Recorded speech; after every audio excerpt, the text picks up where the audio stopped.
वेळं बदलावं लागेल उसाचं, ही गोष्ट तुम्ही लक्षात घ्या. त्याशिवाय गत्यंतर नाहीये.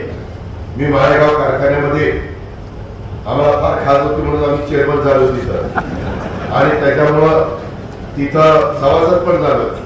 आता पुढच्या वर्षी येणार आहे सोमेश्वरला नाही सभासद आणि चेअरमन पण होणार. रेकॉर्डच करतो सगळ्या कारखान्याचा गमतीचा भाग जाऊ द्या, त्याच्यामध्ये येत नाही. नाही तर ज्याला चेअरमन व्हायचं त्याला झोप यायची नाही. याला हक्काच्या वयात काय सुद्धा लागलंय, आम्ही कुठं जावं, कुठं बघावं. कधी आमच्या लग्न पत्रिकेवर प्रेषक म्हणून चेअरमन लागला कारखान्याचा.